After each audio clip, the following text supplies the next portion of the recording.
శుక్లాంబరధరం విష్ణుం శశివర్ణం చతుర్భుజం ప్రసన్నవదనం ధ్యాయేత్ సర్వవిఘ్నోపశాంతయే. గృహస్థ ధర్మ నిరూపణం. యాజ్ఞవల్క్య మహర్షి ఇంకా ఇలా ప్రవచించారు.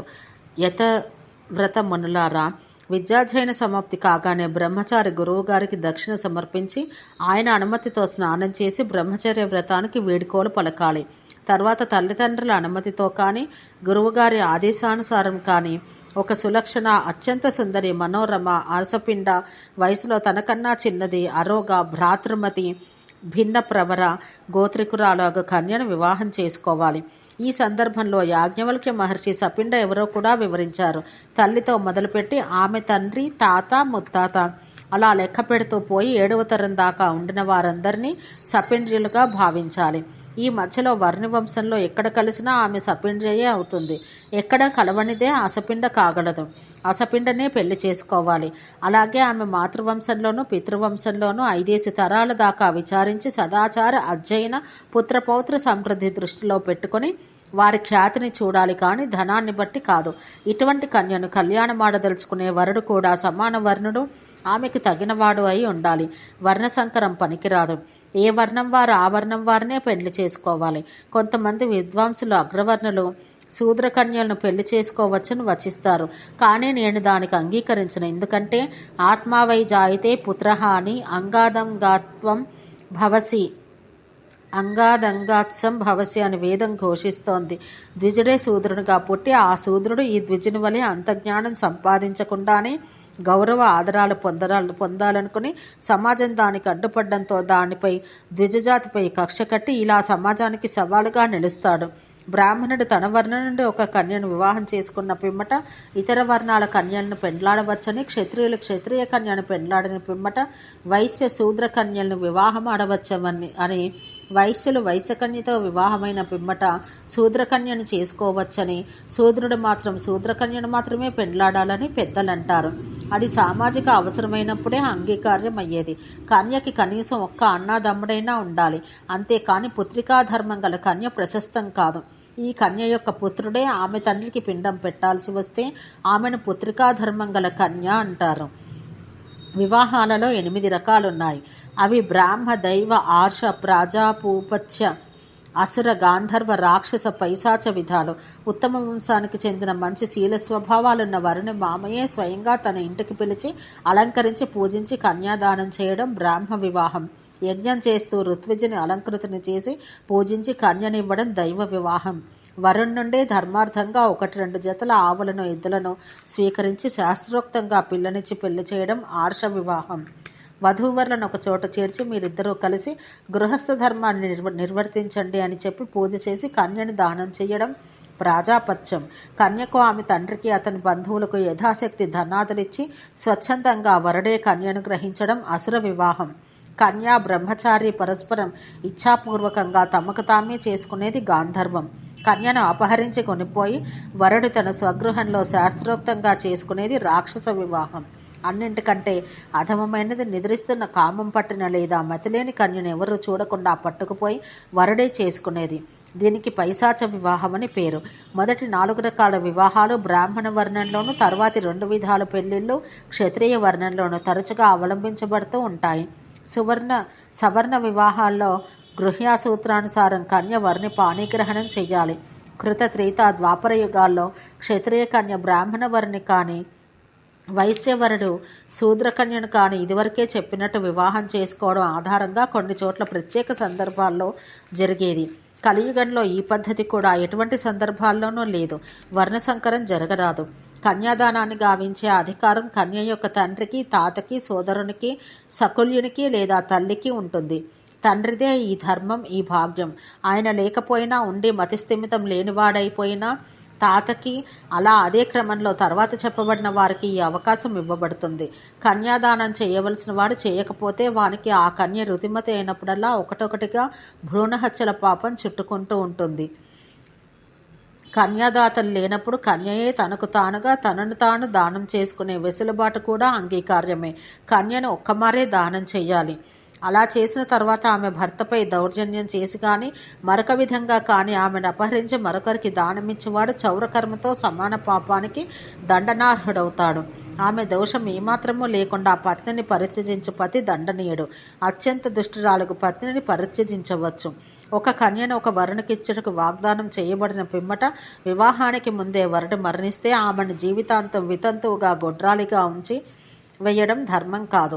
ఆమెకు పుత్రవతి కావాలనే కోరిక ఉంటే మరిది కానీ వరుని సపిండ సగోత్రులతో ఆమెకు ఈడైన వాడు ఎవడైనా కానీ పెద్దల ఆజ్ఞ మేరకు ఆమెకు పుత్రుని సామాన్య పద్ధతిలోనే ప్రసాదించాలి. ఈ విధంగా ఈ పద్ధతిలో ఆమెకు కలిగిన పుత్రుడు ఆ మృతి చెందిన వరుని యొక్క క్షేత్రజ్ఞ పుత్రునిగానే పరిగణించబడతాడు. వివాహిత స్త్రీ వ్యభిచారానికి అలవాటు పడిపోతే ఆమెను మంచిదారిలో పెట్టడానికి ఆమె పతి అతని బంధువులు సాయశక్తిలా ప్రయత్నించాలి. చివరి ప్రయత్నంగా ఆమె అసహ్యక జీవనంపై ఆమెకే వైరాగ్యం కలిగేలా ఆమెను ఇంటిలోనే ఉంచి గృహిణిగా ఆమెకు గల అధికారాలన్నీ తొలగించాలి. అలంకరించుకోనియకుండా మలినగానే ఉంచాలి. ఏదో ప్రాణరక్షణకు సరిపడినంతగానే తిండి పెట్టి కటిక నేలపై పడుకోబెట్టాలి. స్త్రీకి వివాహానికి పూర్వమే చంద్రుడు శుచిని, గంధర్వుల సౌందర్యాన్ని, మధురవాణిని, అగ్నిదేవుడు అన్ని రకాల పవిత్రతని ప్రసాదిస్తాడు. కాబట్టి ఈ దేవతలకు పూజలందే భారతదేశం వంటి దేశాల్లో స్వభావ సిద్ధంగా స్త్రీలందరూ పవిత్రులే అయి ఉంటారు. అయినా కూడా పూర్వకర్మల వల్ల తేడాలు రావచ్చు. అందుకే స్త్రీకి దోషమంటదనే నిశ్చయానికి రావడం సరికాదు. ఒక స్త్రీ తన పతి కాని వారిని మనసులో వాంఛిస్తే అది ఒక రకమైన వ్యభిచారమే అవుతుంది. అలాగే పరపురుషునితో సంపర్కాన్ని సంకల్పించినా వ్యభిచారమే కాగలదు. ఈ మానసిక వ్యభిచార దోషం ఆమె కాలిక రజోదర్శనం కాగానే పోతుంది. కానీ మరలా అటువంటి ఆలోచనలు చెయ్యరాదు. నిజంగానే పరపురుషునితో సంగమించిన తద్వారా గర్భధారణ చేసిన ఆ స్త్రీని పరిత్యజించవలను. అలాగే గర్భవధ, పతివధ, బ్రహ్మహత్య, శిష్యులతో సంగమం వంటి పనుల్లో ఏది చేసినా ఆమెను మహాపాతకిగా అభిశంసించి పరిత్యజించాలి. మదిరాపానం చేసేది దీర్ఘరోగిని, శాశ్వత ద్వేషి, వంజ, అర్ధనాశిని, అప్రియవాదిని, నిష్ఠూర భాషని లేదా పతికి హాని చేయడం కోసమే జీవించినట్లుండేది అగు భార్యను ఆమె భర్త వదిలివేయవచ్చు, మరొక వివాహం చేసుకోవచ్చు. అయితే తాను మొదట వివాహం చేసుకుని ఇప్పుడు పరిత్యజించిన స్త్రీని దాన మాన సత్కారాదుల ద్వారా భరణ సమన్వితం చేస్తూ ఉండాలి. అలా చేయనివాడు మహాపాపిగా నిందితుడు. అన్యోన్యంగా దంపతులుంటే ఆ గృహానికి ధర్మార్థ కామవృద్ధి, త్రివర్గ వృద్ధి పుష్కలంగా ఉంటుంది. భర్త పోయిన పిమ్మట ఇంకొక పురుషుని ఆశ్రయించకుండా అతని జ్ఞాపకాల బలిమితోనే జీవించే స్త్రీని, ఎట్టి విపత్కర పరిస్థితులు ఎదురైన భర్తను వదిలిపోకుండా ఉండే స్త్రీని లోకం నెత్తిన పెట్టుకుని పూజిస్తుంది. ఈ లోకంలో యశంతో పాటు ఈ పాతివ్రత్య మహిమ వల్ల పరలోకంలో పార్వతీదేవి సాహచర్యం చేసే భాగ్యం అబ్బుతుంది. భార్యను వదిలినవాడు ఆమె సుఖంగా ప్రసన్నంగా బ్రతికేలా చూసుకోవాలి. తన సంపత్తిలో 3వ వంతు ఆమెకి ఇచ్చేయాలి. స్త్రీకి తన భర్త యొక్క ఆజ్ఞను పాలించడమే పరమధర్మం. స్త్రీకి ఋతు లేదా రజోదర్శనమైన తొలిదిన నుండి 16వ రాత్రి వరకు సంతాన ప్రాప్తికి అవకాశం ఉంటుంది. పుత్రప్రాప్తి కోసమే పురుషుడు ఆ రాత్రుల్లో మాత్రమే ఆమెతో సంగమించాలి. ఇలా సంతానం కోసం మాత్రమే సంగమించి మిగతా కాలాల్లో ఇంద్రియ నిగ్రహాన్ని పాటించడమే బ్రహ్మచర్య వ్రతం. అంతేకాని బ్రహ్మచర్యం అంటే పెండ్లని మానుకొనుట, స్త్రీ వైపే చూడకపోవుట కాదు. పార్వతీధుల్లోనూ ఋతుకాలం మొదటి 4 రాత్రులందు దినమనగా ఎప్పుడైనా పగటి వేళ సంగమం నిషిద్ధం. మఘ, మూల నక్షత్రాల్లో సంగమం వర్జ్యం. ఈ నియమాలు ఖచ్చితంగా పాటిస్తేనే సుందరుడు, సబలుడు, సద్గుణవంతుడు, ఆరోగ్యవంతుడు అయిన కొడుకు పుడతాడు. స్త్రీ పట్ల అన్ని బాధ్యతలు అనగా తిండి, బట్ట, ఇల్లు మున్నగునవే కాక ఆమె కామవాంఛను పూర్తిగా తీర్చి ఆమెను సంతృప్తిపరచవలసిన బాధ్యత కూడా ఆమెను చేపట్టిన వానిపై ఉంటుంది. పైగా ఈ బాధ్యతకు సంబంధించి ఇంద్రుడు స్త్రీలకు ఒక వరాన్నిచ్చాడు. అదేమనగా స్త్రీ యొక్క కామ వాసనను అనిషిద్ధ రాత్రులందు ఆమె పతి తప్పనిసరిగా తీర్చాలి. లేకుంటే పాపం మూటకట్టుకుంటాడు. స్త్రీని ఇంటి ఇల్లాలుగా, గృహలక్ష్మిగా సంభావించి మెట్టింటి వారంతా అనగా భర్త, వాని సోదరులు, వాని తల్లిదండ్రులు, ఇష్టబంధువులు ఆమెను మధురాహారంతో, చీనాంబరాలతో, అలంకార విశేషాలతో ఎల్లప్పుడూ ప్రసన్నంగా, సుఖంగా ఉండేలా చూడాలి. ఇది సామాజిక బాధ్యత కూడా. స్త్రీకి గల బాధ్యతలు బాగా ఎక్కువ. ముఖ్యంగా పురుషునితో స్త్రీ యొక్క ప్రవర్తన ఎంతో బాధ్యతాయుతంగా ఉండాలి. పుత్ర సంతానమైన స్వర్గప్రాప్తి అయిన స్త్రీకి తనపై గల ప్రేమ ఆధారంగానే సంక్రమిస్తాయి. కాబట్టి ప్రతి ఆడది తన పత్యారాధన ఫలితంగా స్నేహఫలంగా పతి ప్రేమను పొందాలి. సాధారణ స్త్రీకి శాస్త్రాలను కానీ గ్రంథాలను కానీ పఠించే అర్హత లేదు. కానీ భర్త ద్వారా వాటన్నింటినీ ఆమె వినవచ్చు. విధి నిషేధపూర్వకంగా భర్త చెప్పే ధర్మాచరణ శాంతము చేయడం ద్వారా మోక్షప్రాప్తిని అందవచ్చు. భర్త అనంతరం కొడుకే ఆమెకు ధర్మశాస్త్ర గురువు కాగలడు. గృహస్థ ధర్మానికి మూలం పతివ్రతయగు గృహిణి. ఆమె పతి చిత్తవృత్తిని కూలంకషంగా తెలుసుకుని ఉండాలి. అతడు ఎప్పుడేది కోరుకుంటాడో దాన్ని అప్పటికతడు అడగకుండానే అమర్చిపెట్టాలి. సర్వకాల సర్వావస్థల్లోనూ అతని మేలనే కోరుతూ తన ప్రతి పని ఆ ఆశయం వైపే మళ్ళేలా చూడాలి, చెయ్యాలి. భర్త యొక్క తల్లిదండ్రులను, అక్క చెల్లెలను, అన్నను, పినతండ్రిని, గురువును, వృద్ధ స్త్రీలను గౌరవించడం, ఆదరించడం పత్ని యొక్క ధర్మం. తనకన్నా చిన్నన్న వారైన భర్తృవర్గీయులతో స్నేహంగా ఉంటూనే ఇంటి పనులు చేయించుకోవాలి. లేకుంటే సోమరులవుతారు. పతి యొక్క బంధువుల మధ్యలో తాము కూర్చుని ఉన్నప్పుడు ఆమె యొక్క మాటలు, చేతలు అన్నీ అతనికి అనుకూలంగానే సాగాలి. ఈ సంగతి అందరికీ తెలియాలి. ఈ శీలమే ప్రశస్తమని జనశ్రుతి. ఇంటి కోడలు తనకు వరసైన పురుషులతో హాస్యాలు ఆడకూడదు.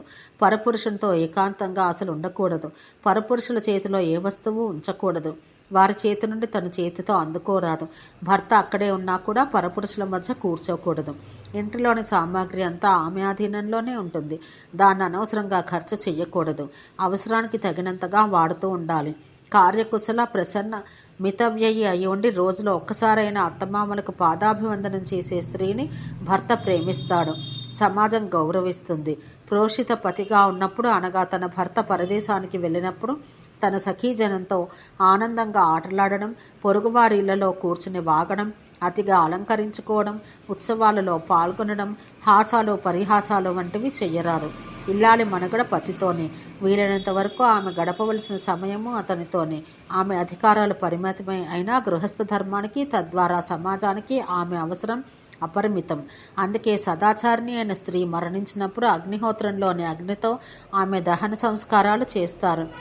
పతి హితైషిని అయిన పత్నికి ఈ లోకంలో కీర్తి సమ్మానాలు, పరలోకంలో స్వర్గము సంప్రాప్తిస్తాయి. ఓం శాంతి శాంతి శాంతి.